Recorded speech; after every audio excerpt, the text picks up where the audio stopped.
Alors, bonjour tout le monde, bienvenue aux Instituts d'automne 2024 du Centre Franco. Mon nom est Louis Hull et puis je suis le coordonnateur des instituts ainsi que de la série Impact 3, une série de conférences. Je suis très heureux aujourd'hui de vous souhaiter la bienvenue à la formation qui a comme titre Par ici la littératie. Et cette formation, elle sera offerte par Joanne Sainte-Croix. Avant de lui passer le micro, quelques petites consignes.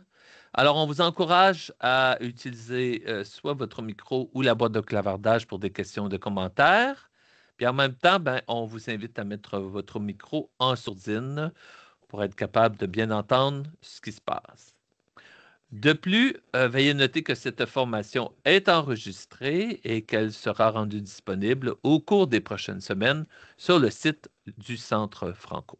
Enfin, on veut remercier le ministère de l'Éducation de l'Ontario qui, grâce à son financement, rend possible une telle formation aujourd'hui. Bon, alors, les consignes sont faites. Il ne me reste plus qu'à vous souhaiter une excellente formation. Joanne, c'est à toi. Parfait. Merci, Louis. Alors, Plaisir. bonjour tout le monde. Bienvenue en cette fin de journée. Donc, oui, cet après-midi, on parle littératie. Donc, j'ai le plaisir de vous partager puis de vous guider à naviguer notre site Par ici la littératie qui vient de sortir là, à la fin de l'été. Donc, comme on a dit tantôt, mais je le répète, Joanne Sainte-Croix, je suis la directrice pédagogique ici au Centre Franco. Donc, on y va pour regarder le site. Donc, mais avant ça, c'est vrai, il ne faut pas que j'oublie, reconnaissance du territoire. Alors, nous remercions les peuples autochtones pour le partage de ce territoire où nous nous retrouvons, connu sous le nom de Ontario. Pour Ontario, nous reconnaissons que cette terre, partagée par les peuples autochtones, nous donne toutes les richesses dont nous avons besoin. Nous reconnaissons les générations qui l'ont parcourue, ceux qui la parcourent présentement et ceux qui la parcourront.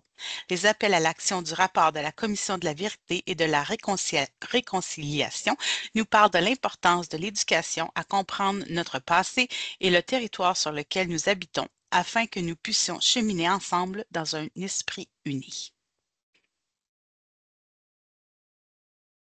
Alors, on y va. Donc, on va parler par ici, du site Par ici la littératie. Peu importe votre style, je vous invite à aller le visiter. On a un petit code, on a le lien. Vous pouvez aussi aller sur Google rapidement, vous allez le retrouver. Et je vous invite aussi à m'interrompre si vous avez des questions. Je suis mon écran, je vous vois un petit peu de côté, mais n'hésitez pas à juste dire, Joanne, peux-tu préciser? Ça va me faire plaisir là, de répondre à vos questions au fur et à mesure qu'on avance. Donc, par ici, la littératie, c'est un site qu'on avait commencé à créer pour un projet en didactique de la grammaire et qui a pris un petit peu d'ampleur où on a rajouté un guide sur la pensée critique en littératie, un guide de littératie médiatique numérique et le recueil de... faut pas que je me trompe le titre, je vais bouger un petit peu. Recueil de notions fondamentales de la lecture et de l'écriture de la première à la quatrième année. Donc, vous avez ces éléments-là au haut. Donc, on va commencer par ceux-ci. Moi, je vais vous parler de la pensée critique en littératie, littératie médiatique numérique, parce que ce sont des ressources que nous avons créées au Centre Franco. Le recueil de notions a été créé par une autre maison d'édition et est venu se rajouter au site qu'on va appeler un peu le portail en littératie, puisque cette année, on est en train de travailler encore d'autres ressources qui vont s'ajouter sur le site Par ici la littératie. Donc, si vous êtes à la recherche de ressources pour appuyer la mise en œuvre du nouveau programme cadre en français, tant de la première à la huitième que neuvième année, ça va devenir un portail là, de ressources qu'on nourrit dans la prochaine année encore. Donc, vous pouvez venir voir qu'est-ce qui se passe là ici de temps en temps. Alors, commençons avec le guide en pensée critique en littératie. Donc, les deux guides, pensée critique en littératie et littératie médiatique numérique, sont essentiellement sous le même format. C'est un peu plus théorique, mais aussi avec une partie très pratique où on a beaucoup de stratégies et d'activités. Donc, le guide en pensée critique, on a premièrement une explication de ce que c'est la pensée critique. On donne un peu la définition, les dimensions, qu'est-ce que ça veut dire, pour bien comprendre qu'est-ce que c'est. Puis ensuite, on parle de stratégie, de routine pour développer la pensée critique. Donc, je vous fais quelques petits exemples. Donc, on a la définition, on a un petit peu le lien, on a des exemples de penseurs, on a des idées clés. Donc, ça, c'est toute la partie un peu plus théorique du guide qui se concentre sur cette partie-là. Ensuite, vous avez des stratégies. Donc, il y en a, là, j'oublie le nombre, mais il y en a au moins une quinzaine, je crois. C'est à peu près là, une douzaine, certains. Donc, vous avez des stratégies. Donc, chaque stratégie, toutes les stratégies sont toujours présentées de la même façon. Donc, vous avez l'introduction, l'explication de la stratégie, l'objectif de la stratégie, pourquoi on l'utiliserait, qu'est-ce que ça va apporter. Donc, quand je vais l'utiliser en salle de classe, pourquoi j'utiliserais, ça va amener mes élèves où. Donc, on a toujours les critères qui l'expliquent. Puis ensuite, on a la partie, le comment, là, comment je vais mettre cette stratégie-là en place dans ma salle de classe. Puis, je veux dire, ça fonctionne aussi avec, si vous travaillez avec un groupe d'adultes, peu importe, c'est valable aussi. Donc, vous avez le quoi, le pourquoi et le comment de la stratégie. Ensuite, c'est à gauche à l'écran, mais ça vient à la suite dans le guide. Vous avez ce qu'on a appelé les critères de qualité. Donc, comment utiliser des questions ouvertes, encourager les réponses détaillées, puis on vous donne des exemples, un exemple et un contre-exemple pour être capable de faire ceci. Donc, ce format-là, si vous feuilletez un petit peu le guide, soit après, soit vous êtes en train de le faire en même temps que moi, vous allez toujours le retrouver pour toutes les stratégies pour le guide de la pensée critique. C'est ça. Puis, il y a une série aussi après de routines de la pensée aussi, donc un petit peu sous le même format pour être capable de les utiliser en salle de classe. C'est très, très riche comme guide. Pour ceux et celles qui ont travaillé déjà beaucoup, peut-être que vous connaissez TC2. Il y a quand même plusieurs liens à faire avec TC2, mais on a aussi élargi beaucoup plus grand et on est allé chercher un petit peu partout là, au niveau du développement de la pensée critique pour ramener tout ça ici pour vous. Joanne, j'ai une question. Oui. Alors, je suis allé voir, pendant que tu parlais, je suis allé voir le guide et puis j'ai vu des stratégies, comme tu dis. Là, après ça, j'imagine qu'il n'y a pas de niveau rattaché à ça. Moi, j'adapte ça en fonction de la classe que j'ai comme prof, j'imagine. Exactement, c'est ça. Alors, les deux guides, il y a certaines, dans le guide de littératie médiatique numérique, on va voir certaines années d'études. En pensée critique, c'est très général. Donc, il y a des exemples qui sont donnés. Il y a des exemples aussi si vous allez voir. Je voulais pas l'ouvrir sur mon ordi parce que les dernières fois que j'ai fait des partages d'écran live, j'ai eu des problèmes puis je voulais pas que ça coupe notre présentation. Mais si on va je vais aller un petit peu plus bas. Et si on va dans les stratégies, je vais juste retrouver ma section. On donne des exemples dans la dernière section du guide avant les ressources. Il y a un guide, une section bibliographie, une section de ressources. Puis ensuite, on a les routines de la pensée, puis on donne des pistes d'exploitation à chacun des cycles. Donc en maternelle, en jardin, puis au cycle intermédiaire. Donc, on peut aller voir aussi ces différentes pistes-là, puis ça nous permet de donner des pistes, mais en général, toute l'information touche à tout le monde et à adapter. C'est certain qu'il y a des stratégies, des routines que vous allez dire, je ne peux pas faire ça en maternelle. Je suis très d'accord avec vous. Mais c'est fait pour essayer de toucher le spectre de nos années d'études. Et puis, dernière question là-dessus, il n'y a pas, Oui. donc j'imagine qu'il n'y a pas un continuum, là. C'est genre tel, on voit en telle année, puis comme tu as dit, là. Non, c'est ça, absolument pas. C'est OK. vraiment juste il n'y a pas d'ordre non plus de présentation, il n'y a pas de séquence non plus. C'est vraiment une série de différentes stratégies que nos experts ont été chercher un petit peu partout, puis on a ramené ici dans aucun ordre et aucune ici. C'est vraiment selon vos besoins, selon ce que vous voyez par rapport à l'utilisation des stratégies et des routines.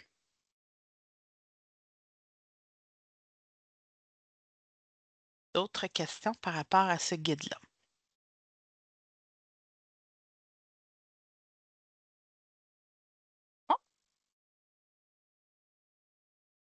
Alors, ben, je vais juste vous laisser, ça vaut la peine de regarder toutes nos ressources, là, mais ce guide-là, il est vraiment, vraiment intéressant de fond. Alors, c'est vraiment un guide qui va vous permettre de, de vraiment avoir tous les principes de base là, au niveau du développement de la pensée critique, puis nous donne vraiment des idées pratiques. Donc, je vous invite à aller lire ça là, ce soir, une belle lecture de chevet là, quand ça, avant d'aller vous coucher. Ensuite, une deuxième ressource qui est greffée à Par ici la littératie, c'est le guide de littératie médiatique numérique. Celui-ci, il est fait un petit peu sur le même format, mais on a toujours un peu de théorie. Donc, on a le pourquoi on doit enseigner ou on demande. On a ajouté la littératie médiatique numérique dans le programme cadre, les concepts clés, les compétences clés qu'on doit développer pour justement développer la littératie médiatique numérique chez nos élèves. Donc, vous avez des explications, vous avez un peu la théorie derrière chaque compétence, concept compétence et un peu de comment je fais pour développer le tout. Et la plus grosse ou une grosse section, là, c'est les activités pédagogiques. Donc, vous avez quand même une section très pratico-pratique ici, divisée par cycle. Donc, on a 3 activités au cycle primaire, 3 activités au cycle moyen et 3 activités au cycle intermédiaire. Et avec aussi des pistes de différenciation, donc, qui vont vous permettre d'aller ajuster un petit peu l'activité selon le niveau des élèves, où vous êtes rendu, où l'élève est rendu. Donc, c'est une grosse partie de ce guide-ci. Et bien entendu, ben, vous avez un glossaire, puisqu'il y a beaucoup de terminologie au niveau de la littératie médiatique numérique. Donc, vous avez accès à ceci. Donc, si vous donnez un petit aperçu, si celui-ci, euh, il n'est pas sur le site encore. Il devrait être là d'ici quelques jours. Donc, on vient d'avoir l'approbation finale pour le mettre en ligne. Donc, c'est pour ça que sur le site, si vous voyez, la case est un peu ombragée, là, parce qu'il n'est pas là encore. Et il va y être, j'espère, là, d'ici vendredi, vous devriez y avoir accès. Donc, vous voyez un petit peu comment ça se présente, la théorie. La première partie, je vous le dis tout de suite, elle est très théorique dans celui-là, mais aussi très informative si ça vous intéresse là, d'avoir un peu plus les fondements. Puis ensuite, on a les exemples d'activités. Donc, comme l'autre guide, il y a le même format, un peu différent de l'autre, mais quand même la même structure se répète pour chacune des activités. Donc, vous avez l'attente qui est visée dans le programme cadre, vous avez les contenus d'apprentissage visés. Vous avez des critères de réussite, si je pourrais dire un petit peu. Donc, ce qui est visé, puis ce qu'on veut que l'élève ou des résultats d'apprentissage, c'est pas formulé comme ça, mais c'est l'idée un peu d'où on veut aller avec ceci. Vous avez ce que vous avez besoin pour réaliser l'activité. Et aussi, on donne des exemples donc de qu'est-ce qu'on recherche, quelles sont les habiletés, qu'est-ce qu'on demande à l'élève de faire, puis on donne des exemples et des contre-exemples de comment ça se développe, puis ce que ce n'est pas non plus du côté de l'élève. Comme ça vous permet vraiment à vous ou avec les gens avec qui vous travaillez là, dans vos équipes écoles de voir qu'est-ce qu'on recherche et ce qu'on ne recherche pas justement parce que c'est peut-être pas tout à fait la vision qu'on avait, c'est pas tout à fait ce qui était représenté. Donc, vous avez ceci. Je vais voir que sinon, c'est ça, j'arrive à l'autre. Donc, c'est en gros la littératie médiatique numérique. Donc, vous allez pouvoir aller regarder le tout euh, bientôt. Celui-là, c'est un petit avant-goût. Et ensuite, l'autre morceau des guides, comme je vous ai mentionné tantôt, c'est le recueil de notions fondamentales de la lecture et de l'écriture de la première à la quatrième année. Celui-ci aussi n'est pas encore disponible, donc la validation n'est pas finale. Mais dès qu'il sera en ligne, vous allez voir la tuile qui va apparaître là, et puis vous allez pouvoir aller le consulter aussi. Je peux... Question par rapport à cette partie-là.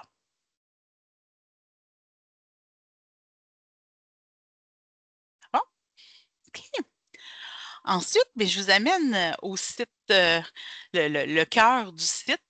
Donc, le site, justement, comme je vous ai expliqué, il a été bâti pour qu'on puisse le nourrir de façon continue là, dans les prochaines années, au fur et à mesure qu'on produit des ressources en littératie. Donc, vous avez des possibilités de filtres, vous avez des recherches par mots-clés.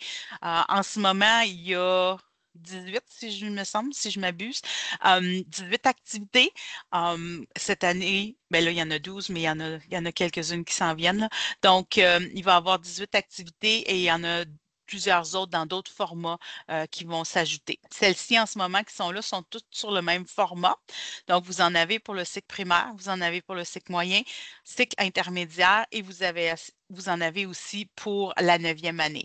Donc, je stresse l'importance que c'est vraiment un site première à 9e parce que je sais qu'on a tendance des fois à travailler un 8, 9e, mais si vous avez des collègues qui sont au secondaire ou si vous êtes au secondaire à l'élémentaire, c'est vraiment un site 1 à 9 qui montre un peu la progression aussi du primaire jusqu'à la 9e année au niveau des activités, des concepts qui sont développés.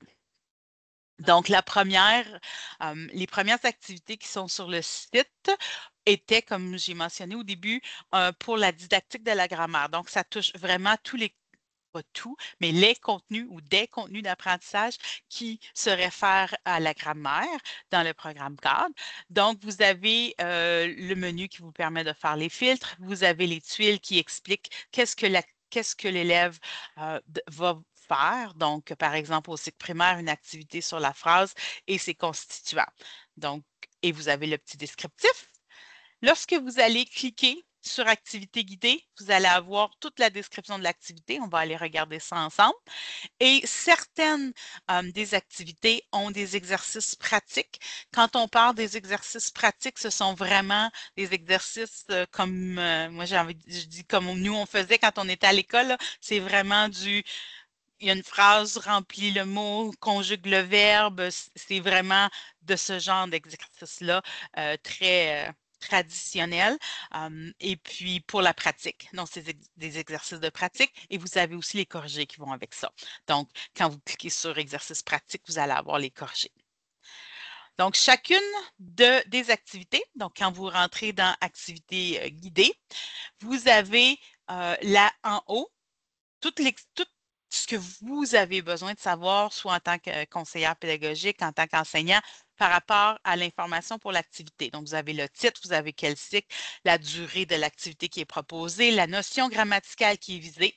Vous avez toujours la progression des apprentissages. Donc, vous avez le lien à la progression des apprentissages sur le site et on vous donne aussi où est située l'activité. Donc, ici, c'est l'étude systémique de l'orthographe grammaticale et c'est en 4e, 5e et 6e année, on le voit. Donc, cette activité-là pourrait être utilisée. Si c'était un approfondissement en 6e année, on vous mettrait étude systémique en 4e, en 5e, en 6e, vous auriez approfondissement. Donc, vous savez où ça se situe dans la progression des apprentissages. Vous avez toujours l'intention ou les intentions, parce qu'il y en a habituellement quelques-unes, pédagogiques pour l'activité. Donc, vous savez où on s'en allait avec ça, puis ça permet de choisir à quel moment cette activité-là s'intègre le mieux dans la planification que vous avez. Vous avez ensuite les notions préalables que vos élèves doivent avoir pour être capables de faire cette activité-là. Donc, si vous allez choisir cette activité, vous savez qu'est-ce qui doit être fait avant pour être prêt pour celle-ci. Ensuite, les activités sont toujours développées en 3 sections. Donc, vous avez entrée dans le texte et contextualisation. Donc, c'est un contexte plus authentique dans lequel on va aller explorer la notion grammaticale. Ensuite, on va faire des observations et des réflexions par rapport à cette notion-là. Et par la suite, on va proposer des activités de production de phrases ou de textes avec des contraintes pour aller appliquer ou faire la mise en pratique là, des notions grammaticales apprises. Vous allez retrouver, est-ce qu'on a... Non, je vais reculer. Donc, si vous voulez aller en même temps, je ne sais pas si vous regardez en même temps que moi, mais dans les activités guidées, vous pouvez aller en explorer une en même temps. Donc, vous avez dans l'entrée dans le texte, on propose toujours un texte ou des textes, soit qu'on vous les donne, donc les textes sont déjà là, soit qu'on c'est un lien à un texte qui vient d'une autre ressource. Donc, vous avez le texte en main. Ce n'est pas une fouille, là. Vous avez tout ce qu'il vous faut pour être capable de faire l'activité. Et vous avez dans observation et réflexion tout le guide pour l'enseignant, les réflexions, puis vous avez aussi toutes les activités que les élèves vont faire aussi au niveau de, il y a toujours habituellement une mise en situation, l'observation, les hypothèses qu'ils vont faire. Donc, vous avez toute votre démarche et vous avez des réponses possibles aussi des élèves. Donc, quand vous entrez dans une activité, vous avez tout ce qu'il vous faut, l'enseignant a tout ce qu'il lui faut pour être capable de vivre cette activité-là, puis de cheminer là, dans ce concept-là avec les élèves. Joanne, c'est encore moi. Oui, ben oui, Euh, vas-y. En même temps, je regarde le site, Oui, puis c'est excellent. Continue, tu fais bien ça. Euh, est-ce merci que Louis. est-ce que c'est mon ordi ou dans certains cas, il y a des exercices pratiques, puis dans certains cas, il n'y en a pas. Ou Non, il y a pas la bulle, en tout cas. il y a certaines activités qui ont ou séquences d'apprentissage, je devrais dire, qui ont des Mhm, exercices pratiques et il y en a qui n'en ont pas. Donc, seulement ceux qui en ont la petite bulle. mhm. Et quand tu cliques dessus, tu vas avoir un PDF, comme je disais tantôt, d'exercices très plus traditionnels, là, Oui, vraiment oui. de pratique avec le corrigé. OK. Ensuite, un petit ajout aussi bon, recule un petit peu, Joanne. On a dans quelques activités quelques petites présentations interactives. Donc, de mémoire, je veux dire 5, mais je vois beaucoup de projets qui passent là, mais je pense qu'il y en a 5, peut-être 6. Donc, c'est des présentations interactives où on fait simplement démontrer le pourquoi. Donc, ici, l'accord de l'adjectif en genre et en nombre. Là, en cliquant dessus, on voit, bon, tu dois accorder, on fait le lien. Donc, c'est un outil d'enseignement vraiment ici. Puis, on a des analyses qui viennent après la notion et que l'élève pourrait peut-être faire seul ou moi, selon moi, je l'utiliserais davantage en modelage ou en démonstration là, par l'enseignant comme un outil d'enseignement, mais qui sont déjà tout prêts avec des phrases à analyser. Donc, ça, c'est un petit bonus là, qu'on a pu ajouter dans cette ressource-là qui est intéressante là, pour l'enseignement. Et une autre partie qui vient rejoindre, donc on a toujours à la fin des activités un clin d'œil plurilingue.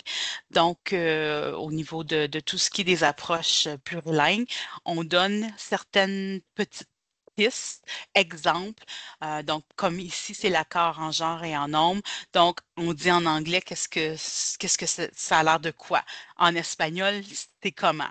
Et on donne quelques exemples. Il y en a d'autres, je pense que c'est comment le mot, là ici, c'est comment le mot est construit en anglais et en français. Il y a quelques autres langues qui sont touchées. Donc, c'est simplement un petit ajout qu'on nous a demandé de faire au niveau de conscientiser les élèves au fait que les notions sont semblables dans les langues ou différentes, comment elles sont semblables, comment elles sont différentes, et pour faire des liens aussi avec leur langue maternelle pour les élèves qui parleraient cette langue-là.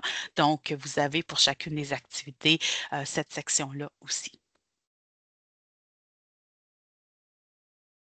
Et justement, on parlait des exercices pratiques. Donc, vous avez des exemples ici là, d'exercices pratiques. Vous avez un simple PDF avec les consignes, puis le corrigé.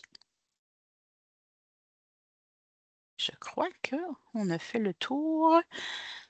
Alors, ici, c'est un autre exemple que vous êtes capable d'aller voir sur le site là, au niveau de la 9e année. Un petit peu plus complexe, bien entendu.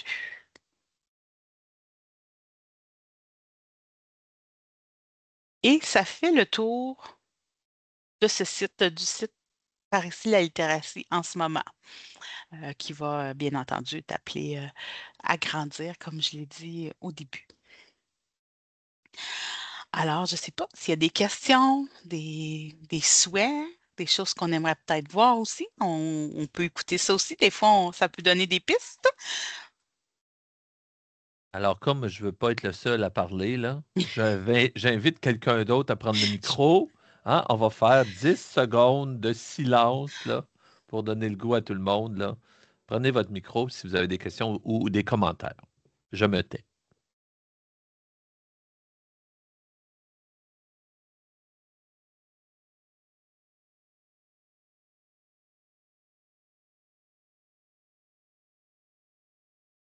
Ben, j'ai perdu ma gageure. Je pensais qu'en donnant 10 secondes, il y aurait quelqu'un qui aurait pris le micro. Euh, il y a quelqu'un qui avait mis, Joanne, tantôt, là, au début, là, TC2. On avait Oui, un point d'interrogation. Qu'est-ce que c'était? oui. Peut-être juste nous donner quelques mots là-dessus. Et je sais qu'il y a Marie-André qui a mis le site Internet, là, mais alors, C'est ça. Ben, TC2. c'est tout, c'est un organisme qui travaille principalement la pensée critique, qui est là quand même depuis plusieurs années et qui a travaillé avec plusieurs conseils scolaires, dont justement, j'imagine, le CEC, tu dois être du CECCE, Marie-André, c'est bien ça? Donc, avec plusieurs conseils pour développer les stratégies là, au niveau de la pensée critique en général. Mais nous, on est allé, c'est ça, chercher plusieurs idées pour le développement de la pensée critique en littératie, bien que le programme cadre a aussi plusieurs pistes là, par rapport à ce développement-là. Donc, c'est Et, c'est très oui, intéressant. Je peux ajouter, là, c'est vas-y. vraiment, je vous lance ça, là, c'est très intéressant de faire un petit tour sur le site il y a beaucoup de TC2. Il y a beaucoup de choses qui sont payantes, mais il y a quand même plusieurs choses intéressantes qui pourraient vous guider aussi si vous ne connaissez pas déjà. Et là, comme dirait mon collègue, je suis subjugué par la quintessence de ce site-là. Euh, mais qu'est-ce que tu suggères de faire au début, là? Comme là, c'est nouveau, là, je suis prof, moi, mettons, de quatrième année, et puis j'ai toute cette information-là avec toutes les autres matières. Qu'est-ce que tu suggères qu'on pourrait faire au début, là? Qu'est-ce que je devrais... Est-ce que- Mais moi, je commencerais certainement avec les activités. Il y en a qui sont je dirais, des notions de base. Fait que j'irai chercher une activité, puis je verrai où ça s'intègre dans ma planification, puis j'en essaierai une, parce qu'après ça, on peut répliquer le modèle. Hein. L'idée des activités qui sont ici, vous n'avez pas une grande quantité d'activités par année d'études, mais vous avez quelques activités ciblées, mais que vous pouvez utiliser comme une façon de faire qui peut être réutilisée et répliquée avec d'autres notions, dont le texte, l'authenticité, aller reconnaître les notions dans les textes, aller l'analyser, faire des hypothèses, puis ensuite l'appliquer. Donc, ça vous donne une démarche d'enseignement et une démarche d'apprentissage à l'élève. Donc, je dirais, dans le cas du site, ça serait celui-là. Puis, si vous avez un petit peu plus de temps, prochaine étape, j'irai définitivement voir les stratégies pour la pensée critique. Ça va vous aider et appuyer dans tout, tout ce que vous faites, peu importe, toutes les matières ou toutes les rencontres les sessions que vous allez animer, peu importe votre rôle. Donc, ça serait mon deuxième point. Excellent.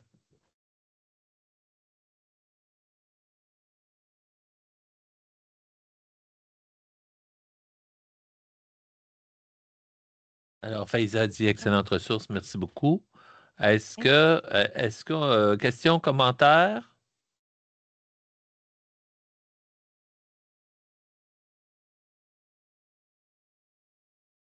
Ça va?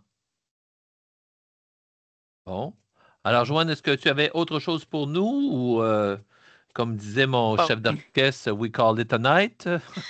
Pour aujourd'hui, c'est par ici la littératie, c'est les ressources qui sont là.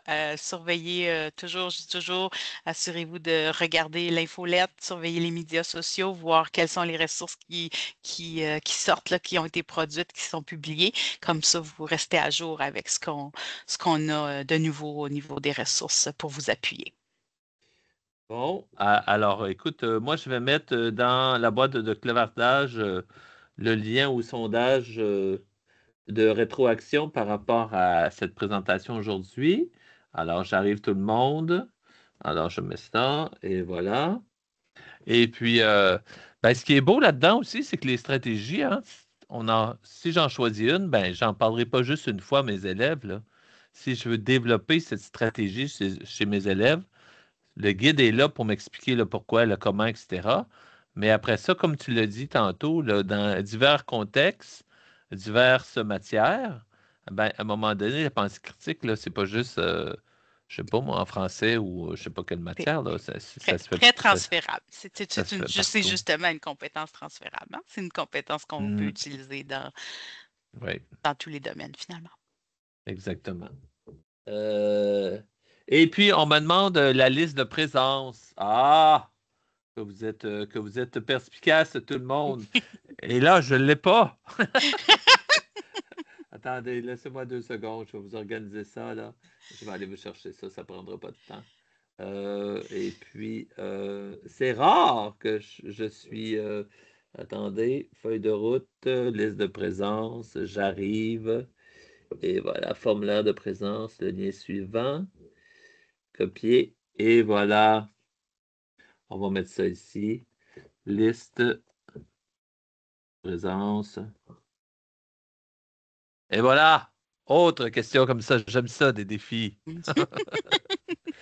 Et puis par rapport au deuxième guide, tu disais qu'il serait disponible probablement d'ici la fin de la semaine, c'est ça? Oui, on vient juste d'avoir Oui, comme tu as l'approbation dit, là.